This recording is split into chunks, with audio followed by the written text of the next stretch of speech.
Hi guys! Good evening! Welcome back po dito sa Gandara Asari Channel for Showbiz Update. Ang tatalakayin nga po natin ngayon at pag-uusapan ay mayroon pong kinalaman dito sa ganap ni Chinita Princess sa kanya pong House of Little Bunny, kung saan sobrang nakakatuwa kasi marami pong mga fan ang pumunta po doon para personal na bumili po ng mga bags. And syempre, itong update nating nasaga po saan si Paula Avelida daw po ay bumisita din sa store. Pero bago pa lahat, sa mga di pa nakaka-subscribe sa ating channel, i-click nyo lang po ang subscribe button natin at notification bell na riyan sa baba para maging updated sa mga susunod nating balita. And simulan na nga natin ang atin pong talakayan ngayong gabing ito. And unahin natin pag-usapan ang comment ni Ma'am Edita Nadonsa. So, ang sabi po niya rito, "Hi Gandara, good day. Anong balita?" Hay nako, anong ibig sabihin na pag-ambassador ka ng Bingo Plus makukulong na? Sa kaalaman ko, namigay naman ang Bingo Plus sa mga mahirap. May foundation naman sila para silang marami silang tinutulungan. So, hindi ibig sabihin na sugal. Ay, diba? Hindi si Kimi lang ang ambassador na nandyan. Si Darren, Waze Ganda, si Yen Constantino, si Bamboo, si Julian San Jose. Marami sila. Tanong ko lang, bakit si Kimi ang tinitirahan nila? Malaking ambaga na naidulot ni Kimi sa bansa. Alam mo, Gandara, naisip namin na dahil sa inggit nila at sa naabot ni Kimi ay nagkakaganyan sila. Hindi nila nakikita at napapansin kung ano ang natutulungan ni Kimi sa kapwa. Mas sana maisip nila iyon. Siyempre, kung ang isang tao ay mahilig sa sugal, kahit ano or sino ka, kung gusto mong sumugal, walang duda, gambler ka, wala makakapagpigil kasi gusto yan ng tao. Sana isip-isip mo na bago manghusga. Yun lang at salamat. Alam nyo, nagigets ko naman yung hate nung ilan sa sugal, mga Kimpaw, kasi marami po talagang nasisira ng mga tao dahil dyan. Ngunit subalit, mapapaisip ka rin, mga Kimpaw, bakit kay Kim lang po sila ganito? Sa dinami-raming pictures doon, si Vice Ganda pa nangunguna sa picture, tapos parang panlima pa si Kim sa in-upload na picture. Pero si Kim yung inatake. Kay Kim na picture may comment. Nakakaloka, di ba, mga Kimpaw? So, okay lang sana kung talagang hater sugal, ngunit subalit hindi napaghahalataan na hater lang po ni Kimi. Kasi sa sobrang daming picture doon, kay Kim lang po bukod tanging may comment na gano'n. So, malinaw na hater lamang po sila ni Chinita Princess, mga Kimpaw, na nakahanap lamang po ng butas at pilit na humahanap ng butas para siraan si Kim Chiu.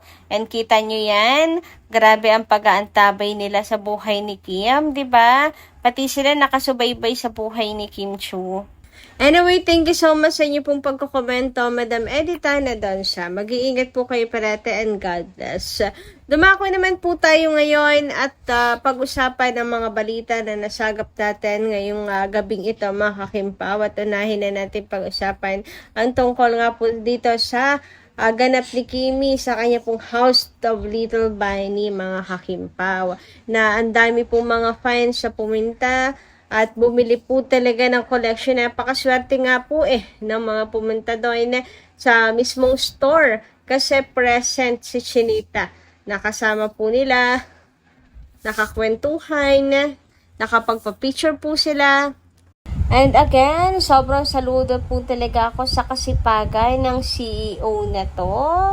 Grabe, mga Kimpaw, napaka-hands-on po niya, di ba? Hahanga ka talaga kay Chinita Princess, walang hindi. Anyway, narito naman po ang mga fans na nakapagpa-picture po kay Chinita Princess na bumili po ng mga bags at pumunta po sa store ng House of Little Bunny. Napakaswerte nga po nila at nakapagpa-picture po sila. And hindi ba rin talaga pagsisisihan ang bumili ng bag sa House of Little Bunny. Sobrang gaganda po ng mga design and hindi po mawawala sa uso kasi napaka-classic mga kakimpaw. And alam nyo po ba, meron din po mga nasa abroad ang hindi po nagpahuli sa mga new designs ng bag ni Chinita Princess. At ang ilan pong mga fans abroad ay nagpabili pa talaga sa story ni Kimi. Grabihan naman nga talaga po ang support na ng mga Kim Pao fans. Kahit mga nasa abroad, gumagawa ng paraan mga ka-KP. Siguro nagandahan din po talaga sa mga new designs of bag ng House of Little Bunny.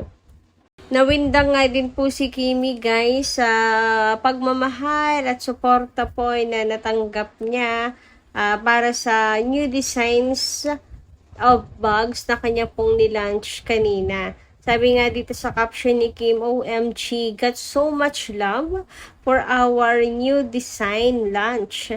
And it's just the first hour. Thank you so much, Bunnies. Get your new Bunny bag now. You deserve it. And at House of Little Bunny PH. So grabe, isang oras pa lang daw pero grabe na yung pagmamahal at suporta na natanggap ni Chinita Princess mga kakimpaw. And sa mga gusto pong bumili online, hindi po walang pagkakataon para pumunta sa store, i-click nyo lang po yung link na nilagay ni Kim dyan sa baba. Bisita lang po kayo, mga kakimpaw, sa ni Chinita Princess. IG account po niya. Sa kanya pong story, may link. And syempre, follow nyo din po ang Tinag ni Kim na account po or mismong page ng House of Little Bunny para makapamili po kayo ng maayos. And alam nyo kung saan po kayo bibili. For sure, napakaraming stock ni Chinita Princess ngayon mga kakimpaw. Kasi 'di ba, ayan, nung mga nakaraan po, nung pumunta si Kim sa ibang bansa, talagang nakipag-meeting po siya sa CEO. So, eto pala yung isa siguro sa mga pinag-usapan nila, mga kakimpaw. Kaya sigurado ako na maraming stock si Kim. Kaya pwede po kayong umorder online if hindi nyo po kaya na pumunta sa physical store ni Chinita Princess. Anyway, meron naman tayong nabasa mga kakimpaw mula po sa experience ng isang fan na makita po ng personal si Kim. Makamayakap at makakwentuhan. Kwentuhan mga kakimpaw kung gaano daw po at kung ano yung nakikita natin kay Chinita Princess sa social media, yun din po ang Kimi sa personal. Sabi nga dito, kung sino talaga si Kimi sa mga vids na nakikita ko here sa X, she's literally the same in person. Grabe yung smile, yung pag-joke, pag-akap and all. Seeing her that close isn't part of my fangirling life sa KP. Okay na ako to support from afar. Dito sa X, ganyan. Why not naman? Di ba marami pong pagkakataon na pwedeng makalapit tayo kay na Chinita Princess, mga kakimpaw. Samantala, dumako naman tayo sa next topic natin ngayong gabing ito, mga kakimpaw, at pag-usapan ang tungkol nga po dito sa pagdalaw di umano ni Paulo Avellino sa story ni Chinita Princess. So, meron ditong picture si Pau na nilapag ng isa pong vlogger, mga kakimpaw. Ayan, makikita nyo nga dito na parang ang background ni Paulo Avellino ay sa story talaga ni Chinita Princess. Pero malinaw po para sa akin na ito po ay edited lamang, mga kakimpaw. Huwag po kayo masyadong papalin lang agad-agad. Kasi nakita ko na itong picture ni Pau hindi ito yung background yan, mga kakimpaw. But anyway, since nandiyan na yan, malay nyo naman, di ba? Pumunta po dumalaw si Paulo Avellino sa store ni Chinita Princess. Nagtatago lang sa isang sulok. Nagtatago. Pero why not, di ba? Si Pau bumisita doon. So, Sigurado ako, nadadagsa talaga mga tao niyan, mga Kimpaw. Pero maybe busy po si Paula Avellino sa sarili din po niyang business, mga kakimpaw. So, marami din po palang bumili online, mga kakipino. Hindi lamang po ang mga pumunta sa store ni Kim. Marami din po mga online, ayan, at nagpo-post nga po sila ng mga screenshots nila. Patunay na done and complete na po sila, mga kakimpaw, sa pag-check out. Anyway, napaka-cute naman, mga kakimpaw, ng bag na to, oh. Ayan, pwedeng lagayan ng phone, wallet, at the same time, mga kakimpaw. Ang cute ng design. Of course, ito po ay from House of Little Bunny pa din. Sabi nga dito, from Hong Kong. Ito ang sa amin. Nung Mother's Day, gift namin sa sarili namin. Cutie Pink at Charms. At sa friend ko yung isa. Brown na Kimpaw din. Kimpaw, Hong Kong. Samantala, sabi naman po ni Miss Leoncia Talian, it is so sad that some people really want to separate Kim and Pau's relationship or tandem. But it seems their friendship and love for each other is unbreakable. Go, go, Kim Pao, always do and obedient to God's will. Thank you so much, Miss Leoncia Talian. Ano po, pero masyado ata tayong advance mag-isip. Enjoy na rin po muna natin yung mga pangyayari ngayon, mga magagandang balita tungkol kina Kim and Paolo.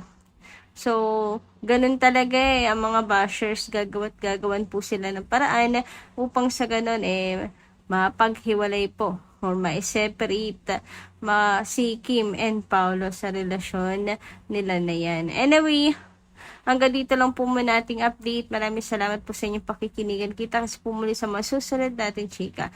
Maraming salamat at ingat po palagi.